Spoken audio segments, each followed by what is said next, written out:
ప్రపంచ చేనేత కార్మికుల దినోత్సవాన్ని పురస్కరించుకొని మంచిర్యాల జిల్లా పద్మశాలి సంఘం ఆధ్వర్యంలో స్థానిక ఐబీ చౌరస్తాలో వేడుకలను ఘనంగా నిర్వహించారు. జిల్లా అధ్యక్షుడు గాదాసు బాబు ఆధ్వర్యంలో జరిగిన కార్యక్రమంలో చేనేత కార్మికులు, సంఘం నాయకులు పాల్గొన్నారు. ఈ సందర్భంగా గాదాసు బాబు మాట్లాడుతూ దేశ అభివృద్ధిలో రైతాంగం పాత్ర ఎంత ముఖ్యమో చేనేత రంగం కూడా అంతే కీలకమన్నారు. చేనేత పరిశ్రమలు క్రమంగా కనుమరుగవుతున్న నేపథ్యంలో ప్రభుత్వం చేనేత సొసైటీలకు ఉపాధి కల్పించి సబ్సిడీలు మంజూరు చేసి కార్మికులను ఆదుకోవాలని కోరారు. 50 ఏళ్లు దాటిన చేనేత కార్మికులకు ఆసరా పెన్షన్, జీవిత బీమా వంటి సౌకర్యాలు కల్పించాలని డిమాండ్ చేశారు. చేనేత కార్మికుల నూతన కార్యాలయానికి స్థలం కేటాయిస్తామని ఎమ్మెల్యే కొక్కిరాల ప్రేమసాగర్ రావు హామీ ఇవ్వడంపై సంఘం నాయకులు కృతజ్ఞతలు తెలిపారు. కార్యక్రమంలో కార్పొరేటర్ దోమల సునీత లక్ష్మణ్, దోమల రమేష్, బొట్ల సత్యనారాయణ, రామ్ సత్తయ్య, వీరస్వామి, కుటుంబరావు, ఆడేపు కుమారస్వామి, గజ్జల రాయలింగు, బోర్ల చిరంజీవి, జక్కన్న రవి, ఆడేపు రాయమల్లు, ఆడేపు రాజబాబు, ఇప్పలపల్లి బాపుతో పాటు పద్మశాలి సంఘం నాయకులు, సభ్యులు పాల్గొన్నారు. జాతీయ చేనేత దినోత్సవ సందర్భంగా చేనేత కార్మికులందరికీ శుభాకాంక్షలు తెలియజేసుకుంటూ వారు ఏదైతే వాళ్ళ కష్టార్జితం ఏదైతే ఉందో చేనేత మీదనే వాళ్ళ బ్రతుకు తెరువు కాబట్టి చేనేత వర్గాలు రాను రాను వెనుకబడిపోతున్న సందర్భంలో ఈ చేనేత దినోత్సవం జరుపుకోవడం చాలా గర్వకారణం. ఎందుకంటే చేనేతలు ఈరోజు ఏదైతే వాళ్ళు నేసిన బట్టకు విలువ లేకుండా పోయింది. చేనేత రైతన్న చేనేత ఈ ఇద్దరి వాళ్ళను కాపాడుకుంటేనే దేశ భవిష్యత్తు బాగుంటుందని చెప్పి మనం చేస్తున్నాం. అదేవిధంగా చేనేతకు కంపల్సరీ రోటీ కపడా ఔర్ మకాన్ అన్నారు. రోటీ బాగానే ఉంది, రోటీ కపడా ఔర్ మకాన్ అని చెప్పినారు. రోటీ బాగానే ఉంది, కమాన్ బాగానే ఉంది, కానీ వస్త్ర పరిశ్రమే బాగాలేదు. రోటీ కపడా ఔర్ మకాన్ బాగానే ఉంది, రోటీ బాగానే ఉంది, కానీ వస్త్రధరణ మాత్రం లేదు. కపడా మాత్రం కనుమరుగైపోయే రోజులు వస్తున్నాయి. కాబట్టి మేము ఒకటే మనవి చేస్తున్నాం కేంద్ర రాష్ట్ర ప్రభుత్వాలకు, మేము వారికి ఉన్నటువంటి జీవనోపాధి ఏదైతే ఉందో నెలకి కనీసం వాళ్ళకు 25,000 రూపాయల ఆదాయం కల్పించాలని చెప్పేసి వాళ్ళకు ఇన్సూరెన్స్ క్లెయిమ్ చేయాలని చెప్పి జిఎస్ డోజ్ ఏదైతే ఉందో వాళ్ళకి మొత్తం తీసివేయాలని చెప్పేసి జిల్లా పద్మశాలి వెలుగు నుంచి మేము డిమాండ్ చేస్తూ ఉన్నాం. అదేవిధంగా రాష్ట్ర ప్రభుత్వాలకు ఒకటే విన్నపం చేస్తున్నాం, చేనేత కార్మికులకు ఎవరైతే ఉన్నారో వాళ్ళకు కంపల్సరీగా పెన్షన్ వాళ్ళకు మంజూరు చేయాలని, వాళ్ళకు జీవిత బీమా కల్పించాలని, వాళ్ళ చేతి వృత్తులకు అత్యధికమైన ప్రాధాన్యత ఇచ్చిన నూలు వస్త్రాల్లో వాళ్ళకు మన జిల్లా కేంద్రాల్లో వాళ్ళకు వస్త్ర పరిశ్రమ ఏర్పాటు చేయాలని చెప్పేసి అందరూ కూడా చేనేత వస్త్రాలు ధరించాలని చెప్పేసి మేము డిమాండ్ చేస్తూ ఉన్నాం. ప్రతి ఒక్కరు కూడా గతంలో కూడా చెప్పినారు, ఏదైతే ఉన్నదో ఒకరోజు చేనేతలు వాళ్ళు బ్రతకాలంటే కంపల్సరీ చేనేత వస్త్రాలు ధరించాలని చెప్పేసి గత ప్రభుత్వం కూడా చెప్పడం జరిగింది. మేము ఒకటే మనం చేస్తాం, మా చేనేత కార్మికులను కంపల్సరీగా మీరు కాపాడాల్సిన అవసరం ఎంతైనా ఉందని చెప్పి మేము మనవి చేస్తూ ఉన్నాం. మంచిర్యాల కాంగ్రెస్ ఎమ్మెల్యే కొక్కిరాల ప్రేమసాగర్ రావు 470 కోట్ల అవినీతికి పాల్పడ్డారని బీఆర్ఎస్ నేత, మాజీ ఐపీఎస్ అధికారి ఆర్ఎస్ ప్రవీణ్ కుమార్ ఆరోపించారు. ఆయన అక్రమార్జనకు ముఖ్యమంత్రి రేవంత్ రెడ్డి సహకరిస్తున్నారని విమర్శించారు. మంచిర్యాల జిల్లా కేంద్రంలో బీఆర్ఎస్ నేత విజిత్ రావుతో కలిసి ఎమ్మెల్యేపై ఆరోపణలకు సంబంధించిన పవర్ పాయింట్ ప్రజెంటేషన్ కార్యక్రమంలో ఆయన పాల్గొన్నారు. ఈ సందర్భంగా ఆర్ఎస్ ప్రవీణ్ కుమార్ మాట్లాడుతూ రాష్ట్రంలో కాంగ్రెస్ ప్రభుత్వం అధికారంలోకి వచ్చిన తర్వాత ఎమ్మెల్యే ఆగడాలు పెరిగిపోయాయని ఆరోపించారు. అధికార యంత్రాంగం, రాజకీయ నాయకులకు వంత పాడటం సిగ్గుచేటన్నారు. ఎమ్మెల్యే ప్రేమసాగర్ రావు 100 కోట్ల అవినీతికి పాల్పడ్డారని, ముఖ్యమంత్రి కార్యాలయం నుంచి ఆర్థిక లావాదేవీలు జరుగుతున్నాయని ఆరోపించారు. బ్యాంకులకు బకాయి ఉన్న 100 కోట్ల రూపాయలను ప్రేమసాగర్ రావు తక్కువ వ్యవధిలో ఎలా చెల్లించారనే విషయంపై సమగ్ర విచారణ జరగాలని డిమాండ్ చేశారు. చెరువులు, భూములు, రహదారుల అక్రమాణాలను పాల్పడుతూ ప్రజలను భయభ్రాంతులకు గురిచేసే విధంగా వ్యవహరిస్తున్నారని ఆరోపించారు. ప్రజలు ఈ వ్యవహారాలను గమనిస్తున్నారని, రానున్న రోజుల్లో తగిన బుద్ధి చెబుతారని ఆర్ఎస్ ప్రవీణ్ కుమార్ అన్నారు. భవిష్యత్తులో బీఆర్ఎస్ ప్రభుత్వం అధికారంలోకి వస్తే అక్రమార్జనకు పాల్పడే నాయకులు, అధికారులపై కఠిన చర్యలు తీసుకుంటామని పేర్కొన్నారు. ఈరోజు మంచిర్యాలలో బీఆర్ఎస్ పార్టీ సీనియర్ నాయకులు విజిత్ రావు గారి అధ్యక్షతన ఏర్పాటు చేసిన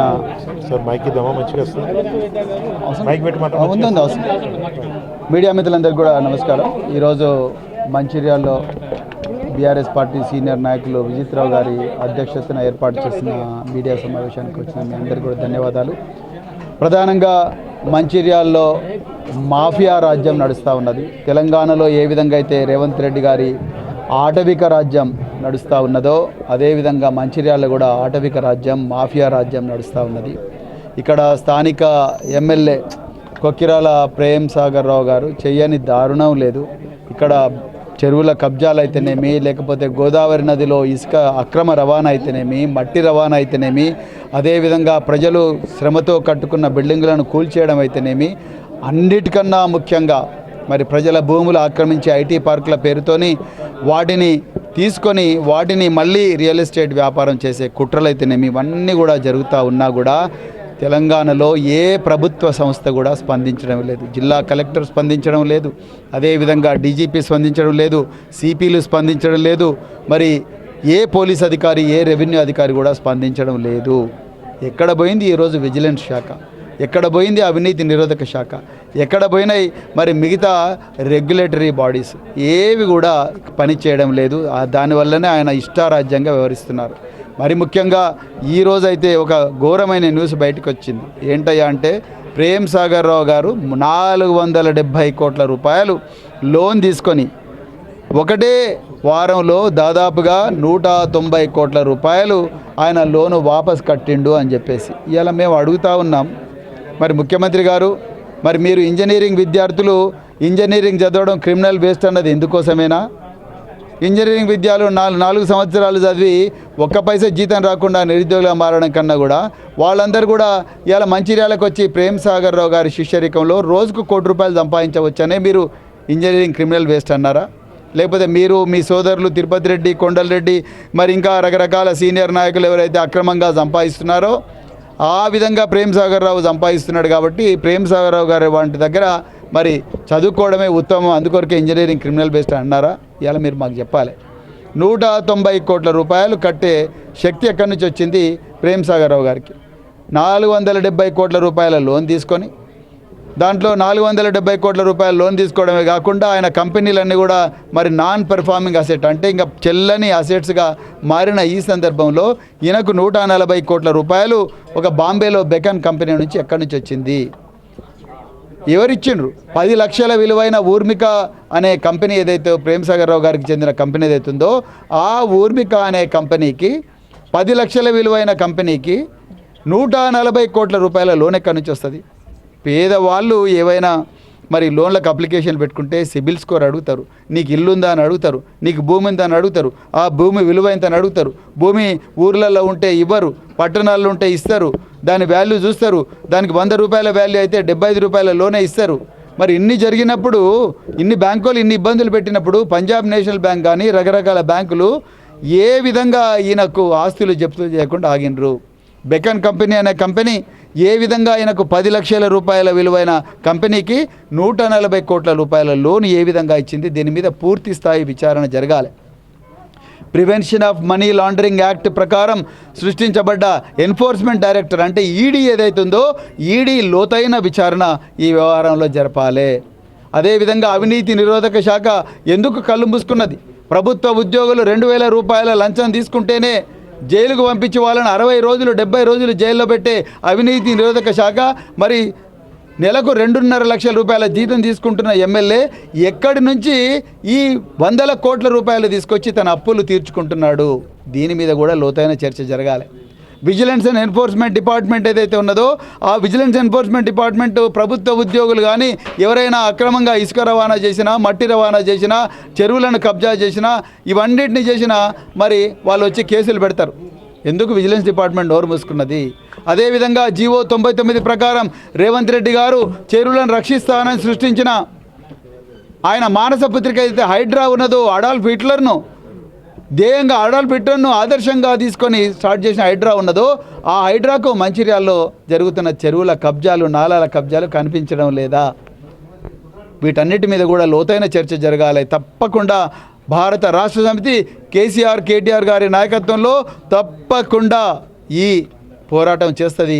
ఈ మంచిర్యాలను మాఫియా నుండి విముక్తి కలిగేదాకా తప్పకుండా ఈ పోరాటం చేస్తుంది. ప్రజలందరూ కూడా మమేక్యం కావాలి. మీకు ఈ మాఫియా అరాచకాల మీద కానీ ఈ రౌడీ గ్యాంగుల మీద కానీ మీకు ఎలాంటి సమాచారం ఉన్నా దయచేసి బీఆర్ఎస్ నాయకులకు వెంటనే తెలియజేయండి. మేము తప్పకుండా మీకోసం మీ గొంతుకై మీ గుండె చప్పుడై పోరాటం చేస్తామని చెప్తూ మరొకసారి మీడియా మిత్రులందరూ కూడా హృదయపూర్వక మంచిర్యాలలో ఎమ్మెల్యే రోజు ₹1 కోటి సంపాదిస్తుండ్రు. 500 రోజులు కాగానే 500 కోట్లు కట్టిండు. దాని మీద ప్రెస్ మీట్ పెట్టడం జరిగింది. బ్యాంకుల నుంచి వచ్చిన 444 కోట్ల ఎన్ఓసీలు, అది 120 కోట్లు కానీ, 100 కోట్ల రూపాయలు కానీ, 50 కోట్లు కానీ, 15 కోట్లు కానీ అన్నీ కూడా ప్రజల ముందు ఉంచాం. భవిష్యత్తులో ఖచ్చితంగా బీఆర్ఎస్ పార్టీ దీని మీద ఈడీకి, ఐటీకి, అదేవిధంగా గవర్నర్ గారు కూడా మొత్తం సాక్ష్యాలతో కూడా కంప్లైంట్ చేయడం జరుగుతుంది.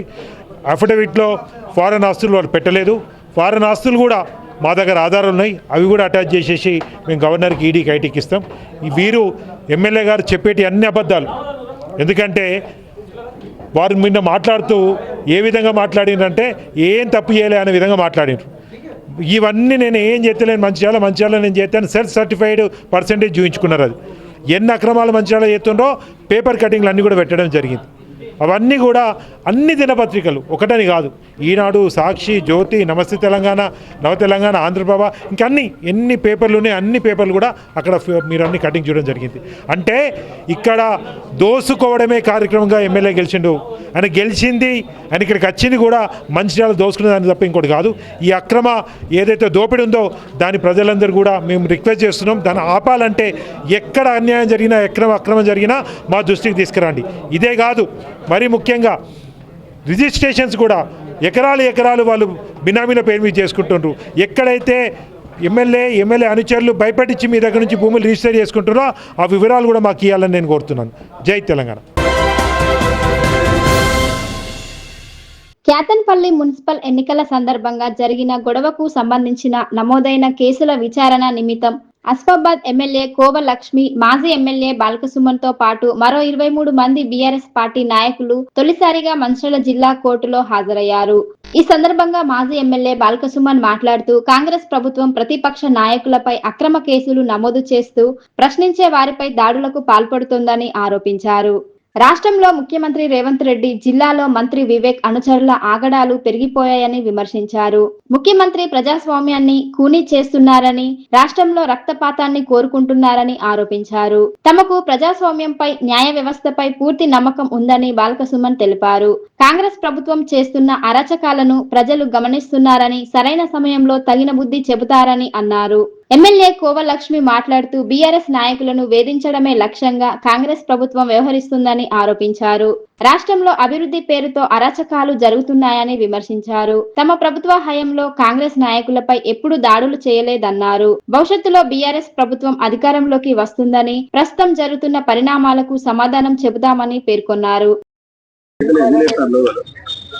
గతంలో చెన్నూరు అసెంబ్లీ నియోజకవర్గం మంచిర్యాల జిల్లాలో కేతన్పల్లి మున్సిపాలిటీ పరిధిలో ఎదిరించిన, ఎంత దౌర్జన్యం, దాదాగిరి, గుండాగిరి చేసినా, ఎన్ని కోట్ల రూపాయల చెక్కులు, బ్లాంక్ చెక్కులు, డబ్బులు ఆశలు చూపినా కూడా ప్రజల ఓట్లతో అభిమానంతో గెలిచినటువంటి బీఆర్ఎస్ పార్టీ కౌన్సిలర్లు కానీ, ఆనాడు సిపిఐ పార్టీ కౌన్సిలర్లు కానీ ఎలాంటి ప్రలోభాలకు, అదేవిధంగా దౌర్జన్యాలకు తలొగ్గకుండా, బెదరకుండా, భయపడకుండా ఆనాడు ప్రజాస్వామ్యాన్ని ఈ ప్రాంతంలో పరిరక్షించిర్రు, ప్రజాస్వామ్యాన్ని ఈ ప్రాంతంలో కాపాడిర్రు. సో ఆ రకంగా మేము గెలుచుకున్నప్పటికి కూడా ఇంకా కేసుల పేరిట, ఇంకా కోర్టుల చుట్టూ, పోలీస్ స్టేషన్ల చుట్టూ మమ్మల్ని తిప్పుతూ ఈ కాంగ్రెస్ ప్రభుత్వం వేధిస్తూ ఉంది. అయినా న్యాయస్థానాల మీద గౌరవం ఉన్నటువంటి వ్యక్తులుగా, న్యాయస్థానం ఇచ్చినటువంటి తీర్పులకు అనుగుణంగా ఖచ్చితంగా ఆ డేట్లలో పేషీలకు హాజరవుతాం. ఖచ్చితంగా న్యాయస్థానాన్ని గౌరవిస్తాం. న్యాయస్థానాల మీద మాకు నమ్మకం ఉంది. ఎందుకంటే ఈ కాంగ్రెస్ ప్రభుత్వంలో మాకు న్యాయస్థానాల దిక్కు తప్ప వేరే ఏ వ్యవస్థల మీద కూడా, పోలీసులు కానీ, ప్రభుత్వం కానీ, వివిధ శాఖల అధికారులు కానీ ఎవరి మీద కూడా నమ్మకం లేనటువంటి పరిస్థితి. కాబట్టి న్యాయస్థానాలే మాకు దిక్కు. న్యాయస్థానాల మీద గౌరవం కొద్దీ ఇవాళ మేము పేషికి హాజరు కావడం జరిగింది. మా ఆసిఫాబాద్ ఎమ్మెల్యే కోవలక్ష్మక్క, అదేవిధంగా మా జడ్పీ మాజీ వైస్ చైర్మన్ మూలరావిరెడ్డి గారు, ఇతర మా నాయకులంతా కూడా 25 మందిని ఈరోజు కోర్టుకు హాజరైనాం. ఈ సందర్భంగా నేను మళ్ళొక్కసారి కాంగ్రెస్ ప్రభుత్వాన్ని హెచ్చరిస్తా ఉన్నా.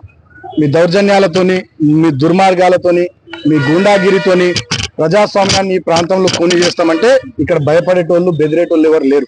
డెఫినెట్ గా మీరు ఎంత నిర్బంధం విధించినా, మీరు ఏం చేసినా కూడా ఈ ప్రాంతం ప్రజల పక్షాన, రైతుల పక్షాన కానీ, యువకులు, విద్యార్థుల పక్షాన కానీ, సింగరేణి కార్మికుల పక్షాన, ముఖ్యంగా ఈ ప్రాంత ప్రజాప్రతినిధులుగా గతంలో పనిచేసినటువంటి బిడ్డలుగా ఈ ప్రాంత పరిరక్షణ కోసం ఇప్పుడు ప్రధాన ప్రతిపక్షంగా ఉన్నటువంటి మేము ఖచ్చితంగా పోరాటం చేస్తాం, కొట్లాడతాం, గట్టిగా ప్రజల పక్షాన ప్రజా గొంతుకగా నిలబడతాం.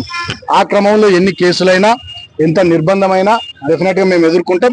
అన్ని ప్రజాక్షేత్రంలో ప్రజల ముందు ఉన్నాయి. మీ మీడియా ద్వారా కానీ సోషల్ మీడియా ద్వారా కానీ ప్రజలు చూస్తూ ఉన్నారు.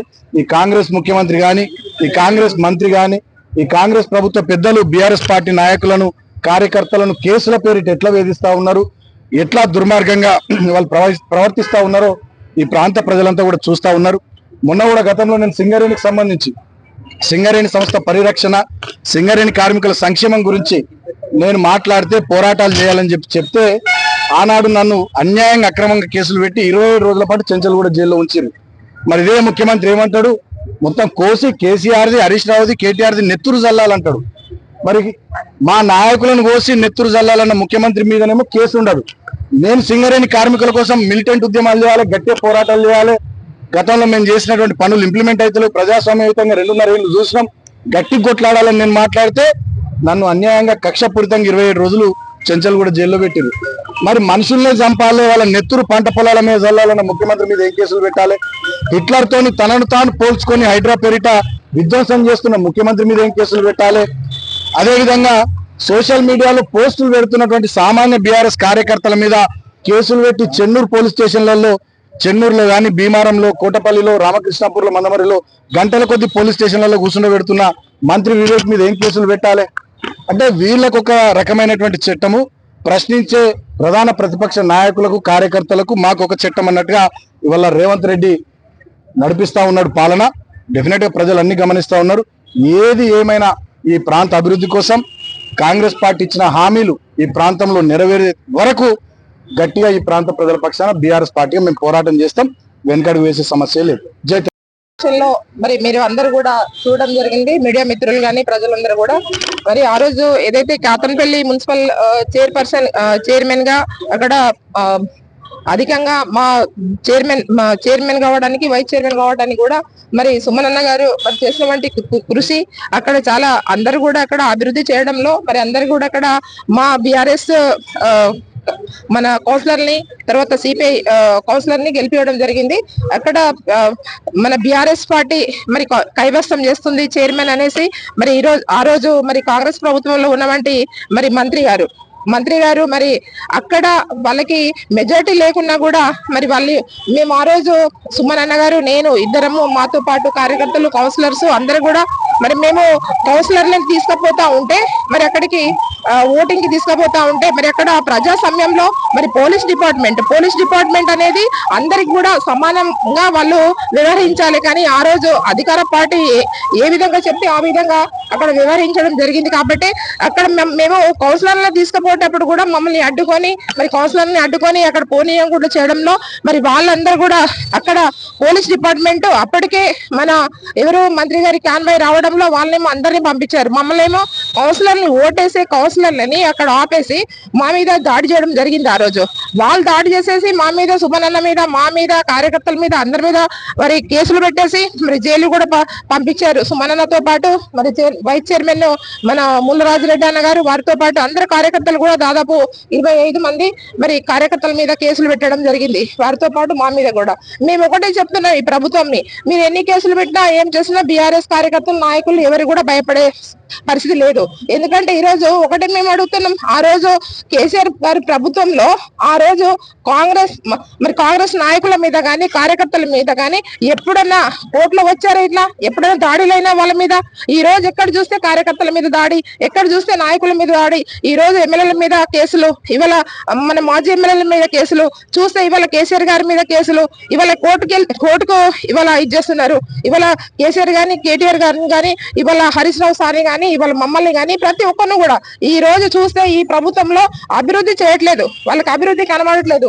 ఈ రోజు వాళ్ళకి ఏంటంటే మన కక్షపూరితంగా ఇవాళ ఏదైతే బీఆర్ఎస్ పార్టీ వాళ్ళ మీద కేసులు పెట్టడమే తప్ప వాళ్ళు ప్రజలకి అభివృద్ధి చేసే వాళ్ళు మాత్రం కాదు.